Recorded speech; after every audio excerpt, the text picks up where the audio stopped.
Indo British advanced pain clinic నొప్పి మాయం surgery దూరం ఫర్ అపాయింట్మెంట్స్ 9155515563.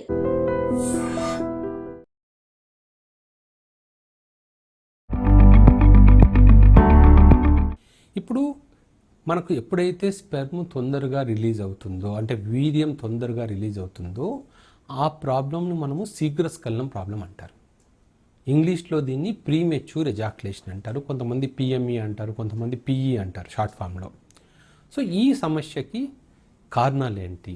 ఈ సమస్యతో చాలామంది బాధపడుతూ ఉంటారు. ఎవరికి చెప్పుకోవాలో ఎలా ట్రీట్మెంట్ తీసుకోవాలో తెలియక సతమతమవుతూ ఉంటారు. కొంతమంది డాక్టర్స్ దగ్గరికి వెళ్తే ఈ సమస్యకు కూడా వైగ్రా లాంటి టాబ్లెట్లు ఇస్తారు. కొంతమందికి అవి పనిచేస్తాయి, కొంతమందికి పని చేయవు. సో పని చేయకపోగా యాక్చువల్గా వాటికి అడిక్షన్ స్టార్ట్ అవుతుంది. సో అసలు ఈ సమస్య ఎందుకు వస్తుంది అంటే ఈ సమస్య అనేది రావడానికి మనకు 4 రీజన్స్ ఉంటాయి.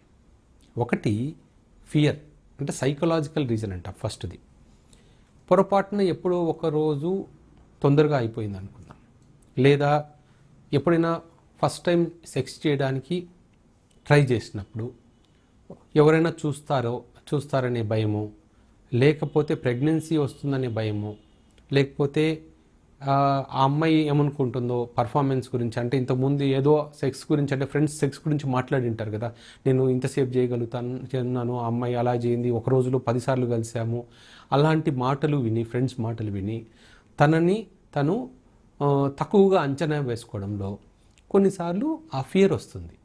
దాన్ని పర్ఫార్మెన్స్ యాంగ్జైటీ అంటాం. అంటే నేను సరిగా పర్ఫామ్ చేయగలుగుతానా లేదా అని. ఆ ఫియర్ వల్ల కూడా ప్రీమెచ్యూర్ ఎజాక్యులేషన్ అవ్వచ్చు. కానీ ఒకసారి అయిందనుకోండి, సపోజ్ ఫస్ట్ టైం కలిసినప్పుడు తొందరగా వీర్యం పడిపోయింది, మళ్ళీ సెకండ్ టైం కలిసేటప్పుడు మీరు ఏమని ఆలోచిస్తారు జనరల్గా? అరే ఫస్ట్ టైం నేను చేయలేకపోయాను, సెకండ్ టైం అన్నా నేను చేయగలుగుతానా లేదా అనే ఫియర్ స్టార్ట్ అయినప్పుడు ఆ ఫియర్ వల్లనే మళ్ళీ యాంగ్జైటీ వచ్చేసి మళ్ళీ ప్రీమెచ్యూర్ ఎజాక్యులేషన్ అయిపోతుంది. అంటే రీజనే ఈ ప్రీమెచ్యూర్ ఎజాక్యులేషన్ ఆర్ శీఘ్రస్ఖలనంకి రీజనే యాంగ్జైటీ ఒకటి. రెండోది ఎక్కువ ఎగ్జైట్ అవ్వడం. ఇప్పుడు భార్యాభర్తలు కూడా చాలా రోజుల తర్వాత కలవడానికి కుదిరింది అనుకోండి, అంటే భర్త ఒక చోట భార్య ఒక చోట పనిచేస్తున్నారు, చాలా రోజుల తర్వాత కలుస్తున్నారు, చాలా రోజుల తర్వాత ఎగ్జైట్మెంట్ ఎక్కువగా ఉంది, అప్పుడు కూడా కొన్నిసార్లు తొందరగా శీఘ్రస్ఖలనం అయిపోవచ్చు. కానీ అది జబ్బు కాదు, అది అప్పుడప్పుడు అవుతుంది. మళ్ళీ కలిస్తే మళ్ళీ ఎక్కువసేపు రావచ్చు. సో అదేంటి? దీనికి రీజన్ ఏంటంటే ఎక్కువ రోజులు గ్యాప్ పెరగడం వల్ల, ఎక్కువ ఎగ్జైట్మెంట్ ఉండడం వల్ల శీఘ్రస్ఖలనం సమస్య వస్తుంది. అలాంటి వాళ్ళకి, అంటే ఈ సెకండ్ కేటగిరీలో ఉన్న వాళ్ళకి ఏం చెప్తామంటే, కలిసే ముందు ఒక్కరోజు ముందు మాస్టర్బేట్ చేసేసుకుంటే, అంటే అస్తప్రయోగం చేసేసి స్పెర్మ్ రిలీజ్ చేశారనుకోండి, ఆ యాంగ్జైటీ తగ్గుతుంది. సో అది ఒక సింపుల్ సజెషన్. ఇంకొక కేటగిరీ ఏంటంటే హార్మోనల్ ఇంబ్యాలెన్స్. బాడీలో ప్రొలాక్టిన్ హార్మోన్ కానీ, థైరాయిడ్ హార్మోన్ కానీ, టెస్టోస్టిరాన్ హార్మోన్ కానీ ఇంబ్యాలెన్స్ ఉందనుకోండి, వాటి వల్ల కూడా శీఘ్రస్ఖలనం వస్తుంది. మూడో రీజన్ ఉంటుంది, అతి ముఖ్యమైన రీజన్. అంటే మేము ఒక 10 మందిని చూస్తే 7-8 మందిలో ఉన్న రీజన్ ఇదే. ఇదేంటంటే ప్రాస్టేట్ గ్రంథిలో కానీ సీమెన్ రిజర్వాయర్ అంటాం, అంటే సెమైనల్ వెసికల్ అనే గ్రంథి ఉంటుంది, అక్కడే సీమెన్ స్టోర్ అవుతుంది. ఆ గ్రంథిలో ఇన్ఫెక్షన్ ఉన్నా కూడా మనకు ప్రీమెచ్యూర్ ఎజాక్యులేషన్ అవుతుంది. మేము జనరల్గా హాస్పిటల్లో చూస్తే నెంబర్స్లో మెజారిటీ పేషెంట్స్లో ఈ సమస్యలే ఉంటాయి. ఎందుకంటే ఈ ప్రాస్టేట్ ఇన్ఫెక్షన్స్ అనేవి చాలా సైలెంట్ ఇన్ఫెక్షన్స్. అంటే చాలా వరకు పేషెంట్కి తనకి ఇన్ఫెక్షన్ ఉందని తెలీదు.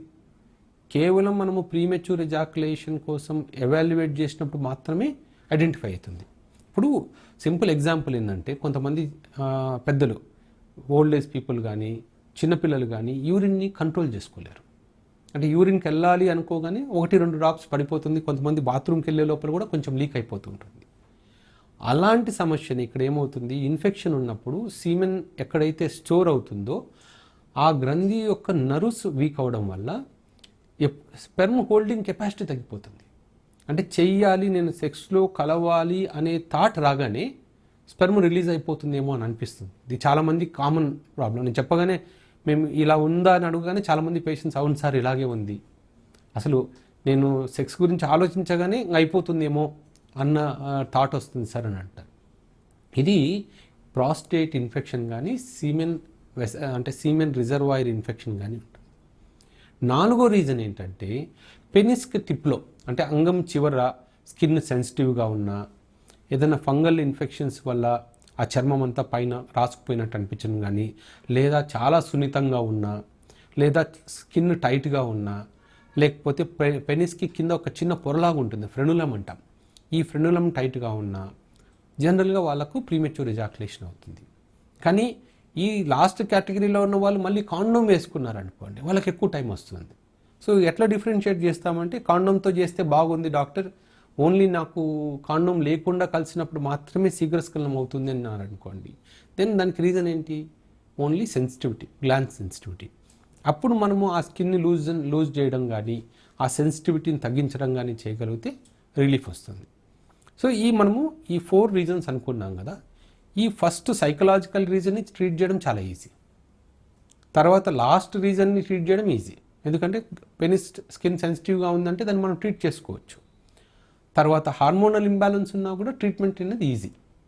కానీ ఓన్లీ కొంచెం టైం ఎక్కువ పట్టేది ఏంటంటే, ప్రాస్టేట్ గ్రంథిలో ఇన్ఫెక్షన్స్ ఉన్నప్పుడు మనం ఆ ఇన్ఫెక్షన్ తగ్గించి మళ్ళీ ఆ గ్రంథిని హెల్తీగా చేసేంత దాకా ప్రీమెచ్యూర్ ఎజాక్యులేషన్ క్యూర్ అవ్వదు. సో అందుకని అప్పుడు మనం స్కాన్స్ చేసుకొని, సీమెన్ కల్చర్ టెస్ట్ చేసుకొని ఏం ఇన్ఫెక్షన్ ఉందని ట్రీట్ చేసుకుంటే తప్ప వీళ్ళకి పర్మనెంట్గా క్యూర్ ఉంటుంది. అంటే కొంతమంది మందులతో రెస్పాండ్ అవుతారు, మందులు పెట్టగానే రెస్పాండ్ అవుతారు, కానీ మందులు ఆపేయగానే మళ్ళీ ప్రాబ్లం స్టార్ట్ అవుతుంది. ఎందుకు అంటే మనకు ఈ 4 రీజన్స్లో ఏదైతే రీజన్ ఉందో ఆ రీజన్ మనకు కంప్లీట్గా క్యూర్ అయితేనే మనకు ప్రీమెచ్యూర్ ఎజాక్యులేషన్ ట్రీట్ అవుతుంది.